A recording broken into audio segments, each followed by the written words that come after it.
Most of us are running a background process we mistake for honesty. It doesn't look dramatic. It doesn't look like crying or public outburst. It looks reasonable. Basically, it sounds like I have been through a lot, I deserve a break, once things improve, then I will move. And this is the hidden trap of self pity. It doesn't ruin your life loudly, it ruins it slowly, while convincing you that you are just being self aware. And if you have ever felt stuck, not because you're lazy, but because you're exhausted from carrying your own story, this video is for you. And by the end, you will know why self pity is the most expensive mistake you will ever make, and why no one is coming to save you. To fix a bug, you have to understand why the system runs it in the first place. Biologically, your brain is an energy conservation machine.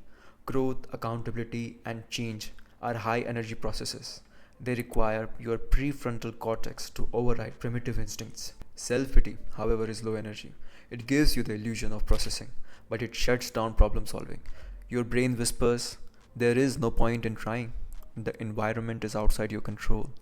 Neurochemical floods you with sense of safety. You feel warm, cocooned, and protected. But comfort is a trap. The longer you stay there, the more frozen you become. That warm blanket eventually becomes your cage. Motivation doesn't fail because you lack it. It fails because something underneath it is broken. You can watch all the videos, read all the books, repeat all the mantras, and still feel stuck. Not because you are lazy, but because self pity isn't a lack of effort, it's a habit, a loop you have been rehearsing without noticing. Think of a person stuck in their own story, scrolling endlessly, thinking about the unfairness, waiting for the world to change. And the brain starts running this loop automatically. Stress triggers stillness by default. Action becomes an exception, not the norm. And when action is rare, stagnation becomes identity. James Allen wrote in his book, As a Man Thinketh, a man can only rise, conquer, and achieve by lifting up his thoughts. He can only remain weak, abject, and miserable by refusing to lift up his thoughts. Think of your mind as a garden. You can cultivate your mind intentionally, plant seeds of effort, resilience, and growth, or you can let it run wild. Weeds like self pity will take over. Self pity is a weed, it grows effortlessly. You don't even have to water it. Neglect alone is enough. But here's the critical insight: thoughts become beliefs. Beliefs shape your mindset. Your mindset decides your actions. Repeated actions form habits, and habits eventually becomes identity. If you leave the garden untended, the weeds don't just look ugly, they destroy the ecosystem. Every action, every choice, every thought you leave unchecked makes it worse. Now let's break it down step by step. This is how a single thought can become a ruined identity. It starts small. Just a thought pops up. I can't do it right now because something happened. Seems harmless. Just a reason to pause. But it's actually the stop button. Then comes the feeling avoidance. Because the thought exists, you start avoiding feelings, responsibilities, and opportunities. You scroll, you binge, you numb. Do it enough, and your brain starts running on autopilot. Action becomes rare, doing nothing becomes the default. Little by little, this pattern sticks. They compound. They shape your habits, and the habit shape who you are. Before you know it, being stuck isn't a phase, it's your identity. And the world around you, you start curating it to match your own story. Friends, feeds, spaces, they all echo the excuses you have been telling yourself.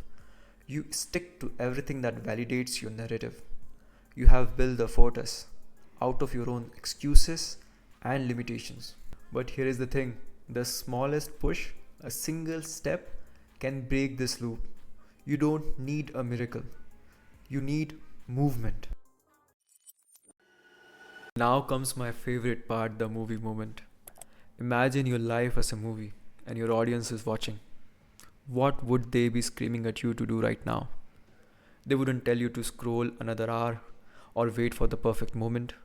They would want you to move, to act, to stop waiting. That's your cue. That's the scene where the character takes responsibility.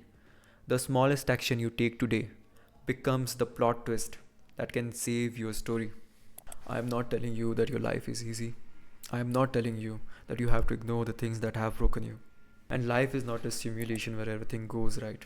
Bad things happen to good people. There are medical diagnoses that are unfair, losses that are devastating, and environments that are genuinely restrictive. And that is pain, and pain is real. A biological signal that something needs to be addressed. But you must distinguish the signal from the noise of self pity. Think of it like this: pain is the signal. It asks for understanding, processing, and eventually healing. It is the part of you that says, "This hurts." Self pity is the noise. It's the narrative you build around the pain. It's the part of you that asks permission to stop. If you treat your self pity as if it's the pain itself, you will never heal. You will just keep staring at the wound. You have to acknowledge the pain and then terminate the pity. It's the only way to free up the energy for the next action. And once you've taken the first step, the next move is clarity. This does not get fixed with pep talk. It requires radical intellectual honesty. When you act despite the discomfort, you begin to reclaim control. You cannot run growth and victimhood at the same time. There simply isn't enough energy in the system. The moment you recognize the difference between them, you start rewriting your story. When the weight of your story pulls you down, you just ask this question: what is the smallest action I can take right now? Not the brave action, not the life changing action, just the smallest one. Movement breaks the narcotic spell. Every micro action you take, it's like watering a productive thought or planting a small seed. It starts rewriting your mind, one branch at a time. This is the human protocol. I'm not claiming to have it all figured out. I'm just sharing how I am fixing my own life. And if this resonated with you, don't just like the video. Write down what exactly is the excuse that you're deleting today in the comments. Commit it to record so the audience watching your movie can see the plot shift. Stop feeling sorry for yourself. It feels fair, but it is the most expensive mistake you will ever make. I'm Ayush, and I will see you next time.